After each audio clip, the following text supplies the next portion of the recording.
దేవుని ఘనమైన నామమునకు స్తోత్రములు. ఈ వాగ్దానం వింటున్న మీకందరికీ మన ప్రభువును ప్రియరక్షకుడైన యేసుక్రీస్తు నామములో శుభములు, మా హృదయపూర్వకమైన వందనములు తెలియచేస్తున్నాం. ఈరోజు దేవుని వాగ్దానం ఇర్మియా గ్రంథం 39వ అధ్యాయము 18వ వచనం. నీవు నన్ను నమ్ముకుంటివి కనుక నిశ్చయముగా నేను నిన్ను తప్పించెదను. ఈ మంచి వాగ్దానం వింటున్న మనందరి వెనుకడిలో మన మంచి దేవుడు నెరవేర్చునుగాక. ఆమేన్. ప్రియ దైవ జనాంగమా, మీరు ఈ వాగ్దానం వింటున్నారు ఇంత శ్రద్ధగా అంటే ఖచ్చితంగా మీరు ఆయన్ని నమ్ముకున్నవారే. మీ నమ్మకాలు ఆయన మీదే ఉన్నాయి. మీరున్న కష్టాల నుండి మిమ్మల్ని ఆయన తప్పిస్తారని, మీరున్న సమస్యల నుండి మిమ్మల్ని తప్పిస్తారని, మీరు ఏ బాధలు అనుభవిస్తున్నారో ఆ బాధలన్నిటి నుండి మిమ్మల్ని ఆయన తప్పిస్తారని మీకు ఆయన మీద నమ్మకం ఉంది. ఆయన మీద నమ్మకం ఉంది కాబట్టి ఆయన్ని నమ్ముకున్న వారి గురించి ఆయన అంటున్నారు, నీవు నన్ను నమ్ముకున్నావు కనుక నిశ్చయంగా అంటే ఖచ్చితంగా నేను నిన్ను తప్పిస్తాను, ఖచ్చితంగా తప్పిస్తాను. ఎందుకంటే దేవుణ్ణి నమ్మిన వారినే దేవుడు ఏదైనా చేస్తాడు. కీర్తన గ్రంథంలో అంటాడు 31వ కీర్తనలో, యెహోవా విశ్వాసులను కాపాడును అని. ఎవరికి విశ్వాసం ఉంటుందో వారినే కాపాడుతారు. విశ్వాసం లేకపోతే ఆయనకి నచ్చం మనం. హెబ్రీయులకు రాసిన పత్రిక 11వ అధ్యాయంలో 6వ వచనంలో అంటాడు, విశ్వాసం లేకుండా దేవునికి ఇష్టలై ఉండట అసాధ్యం. దేవుని దగ్గరికి వచ్చే వాళ్ళు ఎలా రావాలి చెప్పనా? ఆయన ఉన్నాడు అని, ఆయన్ని వెదకే వారికి తప్పక ప్రతిఫలం దయచేస్తాడని నమ్మకంతో రావాలంట. నమ్మకం లేకపోతే ఆయనకి నచ్చం మనం. కనుక మనం ఆయనకి నచ్చాలంటే మనం ఆయన్ని నమ్మాలి. 100కు 100% నమ్మాలి. నమ్మితే అసాధ్యమంటూ ఏది లేదు, ఏదైనా చేస్తాడు. నమ్మితే మనం నమ్మితే మహిమ కార్యాలు చేస్తాడు ఆయన. ఇక్కడ అంటున్నాడు మన వాగ్దానం, నువ్వు నన్ను నమ్ముకున్నావుగా, ఖచ్చితంగా నేను నిన్ను తప్పిస్తాను. మీరు ఏ బాధల నుండి విడుదల పొందాలని ఎదురు చూస్తున్నారు, ఒకంత అనుమానం కూడా రానియొద్దు. లోన అనుమానం ఉంటే దేవుడి కార్యం చూడలేరు. కొంచెం కూడా అనుమానం వద్దు, చేస్తాడు. ఎప్పుడు చేస్తాడండి? చేసేటట్టయితే ఎప్పుడో చేసేవాడు. ఆ అనుమానం అనేది వద్దు. దేవుడు తప్పక చేస్తాడు. దేవుడు తప్పక విడిపిస్తాడు. దేవుడు తప్పక రక్షిస్తాడు. దేవుడు తప్పక మేలు చేస్తాడు. అయితే దేవుడు అలా చేయాలి అంటే మనం ఆయన మీద నమ్మకం 100% ఉండాలి. కొంచెం కూడా అనుమానం అనేది రాకుండా ఉండాలి. అప్పుడే దేవుడు కార్యం చేస్తాడు. బైబిల్ గ్రంథంలో ఆసా అనే ఒక భక్తుడు మనకు కనిపిస్తాడు. 2వ దినవృత్తాంతము గ్రంథంలో 14వ అధ్యాయంలో చూస్తాం.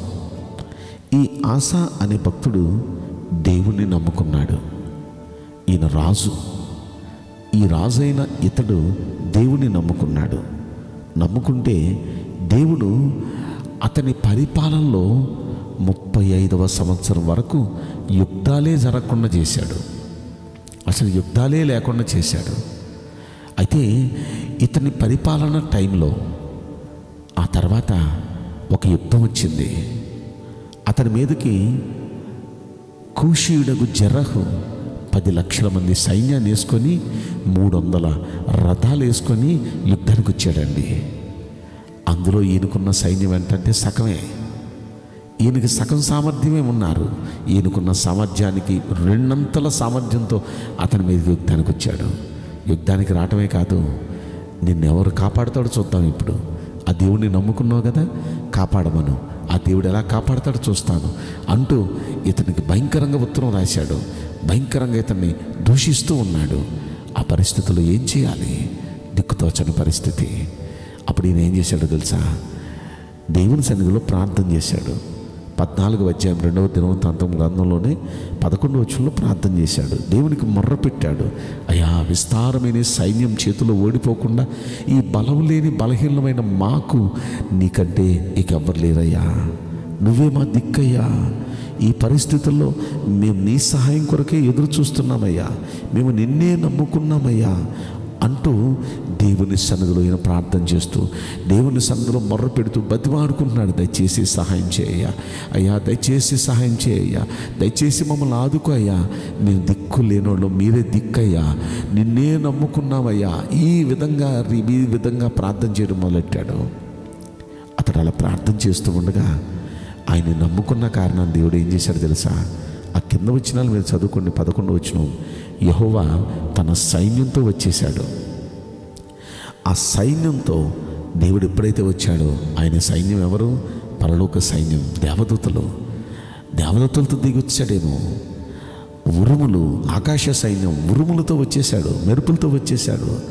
ఒకసారి ఆలోచిస్తే ఆ దేవుడు తన సైన్యంతో వచ్చేసేటప్పటికి యెహోవా భయం చేత, ఆయన సైన్యం భయం చేత శత్రువులంతా పారిపోయారంటండి. ఒకసారి ఆలోచిస్తే దేవుడు మన పక్షాన దిగొస్తాడు, తన సైన్యంతో వస్తాడు. మనం అనుభవించే ఏ భయంలో అయినా ఈ భయం నుండి మనల్ని విడిపించటానికి, మనల్ని తప్పించటానికి, మనం అనుభవిస్తున్న శ్రమ నుండి, కష్టం నుండి, బాధ నుండి, టెన్షన్స్ నుండి మనల్ని తప్పించటానికి మన దేవుడే దిగొస్తాడు. దేవుడు దిగొస్తే ఏ శత్రువు మనల్ని ఏం చేయగలదండి? దేవుడు దిగొస్తే ఏ ఆపద మనల్ని ఏం చేయగలదండి? అది ఏదైనా సరే, ఎంతలో సమస్య అయినా సరే, ఎలాంటి పరిస్థితి అయినా సరే పటాపంచలైపోవాల్సిందే. ఇదిగో వీరి పక్షాన దేవుడు దిగొచ్చేటప్పటికి శత్రువు వెనక్కి తిరిగి పారిపోయాడండి. ప్రియ దైవ జనాంగమా, ఈరోజు నీ వాగ్దానం వింటున్న మీ పక్షాన, నా పక్షాన, మనందరి పక్షాన మన దేవుడు దిగి రాబోతున్నాడు. ఎందుకంటే అలనాడు ఆశ నమ్ముకున్న దేవుణ్ణి ఈరోజు మనం నమ్ముకున్నాం. బైబిల్ గ్రంథంలో భక్తులు అందరూ నమ్ముకున్న దేవుణ్ణి ఈరోజు మనం నమ్ముకున్నాం.